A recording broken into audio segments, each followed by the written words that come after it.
Hello and good evening from Anglia News. Friends of a Northamptonshire church warden killed in an accident while herding cows have been speaking of their shock at her death.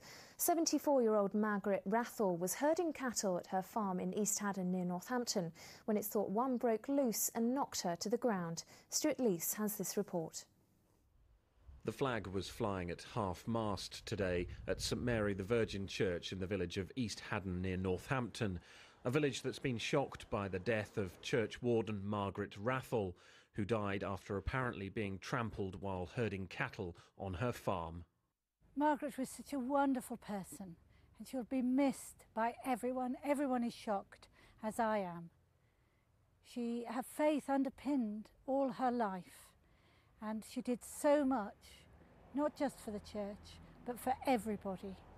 It's understood that Mrs Rathall, who was 74, died after one of her cows broke loose and knocked her to the ground.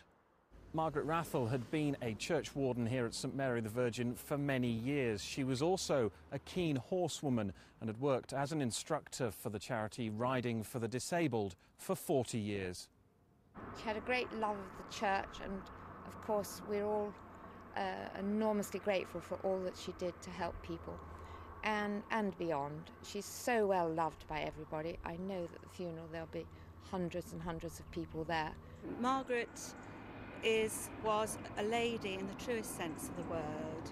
She had time for anybody and everybody. She helped everybody who needed help, and she encouraged people. It didn't matter what age they were. A funeral service is due to be held for Margaret Rathall next week at the church where she was such a familiar face and will now be greatly missed. Stuart Leiths, Anglia News, East Haddon near Northampton. Police in Milton Keynes have renewed their appeal for witnesses to a crash in which a 15-year-old boy died after colliding with a car in the early hours of yesterday morning. Connor Dyer was killed on the A5 as police searched for him just hours after his mother reported him missing from their home in nearby Bradwell. They want anyone travelling near the Ash Hill roundabout in Milton Keynes at 3:30 yesterday morning to get in contact. A crime-fighting initiative has been scrapped by Essex police after they themselves became the victims of thieves.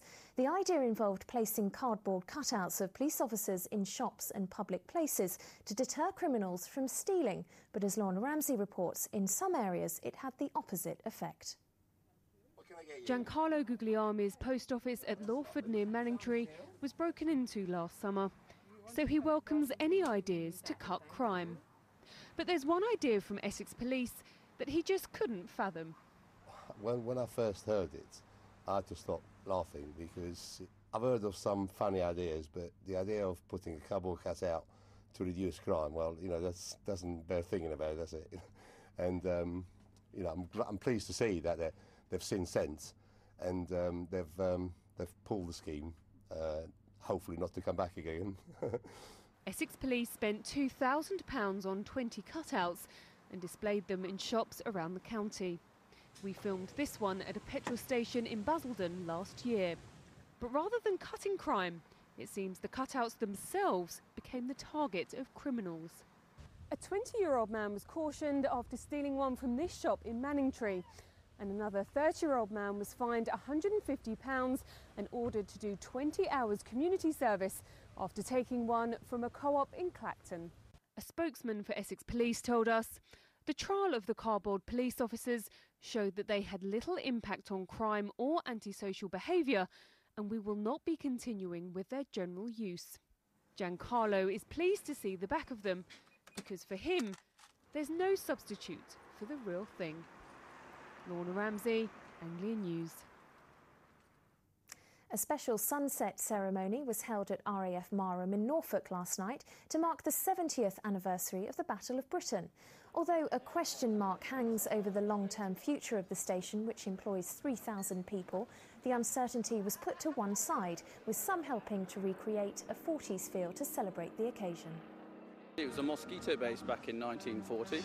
And it's in a bombing role, not in an air defence role, and was playing a key part in actually taking the fight to the enemy.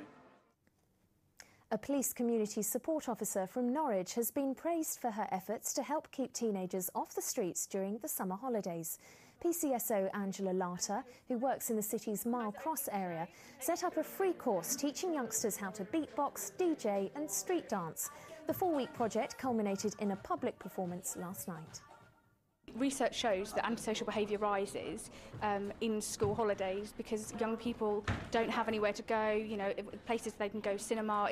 It's quite expensive. So all the kids have to do is turn up and put their all into it, and it's been a huge success. On to football now, and MK Dons continued their early season promotion push in League One this afternoon with a win over Hartlepool. Despite dominating play for long periods, the Dons looked like being frustrated in their search for a 4th home win in a row. Then 13 minutes from the end, substitute Lewis Guy broke the deadlock, turning in a cross from Sam Baldock. Even though they went down to 10 men when skipper Dean Lewington was sent off late in the game for a professional foul, the Dons held on for a 1-0 win. Confirmation then of that win for Milton Keynes. Elsewhere in League One, not such a good afternoon for Peterborough. They were beaten 1-0 at Tranmere. But better news for Colchester. A late winner from Andy Bond got them all 3 points at Walsall. On to League Two, and despite taking the lead, Northampton had to settle for a point at Aldershot, the game finishing 1 apiece. Aldershot's equaliser came deep in stoppage time after Billy McKay seemed to have clinched the win for Town. A much better afternoon for Southend United, though. The Shrimpers, who've had all sorts of problems on and off the field, beat league leaders Torquay United 2-1 at Roots Hall. Elsewhere, a point for Stevenage. They drew 1-1 at home to Crewe. Time now for the weather. Here's Simon Brown.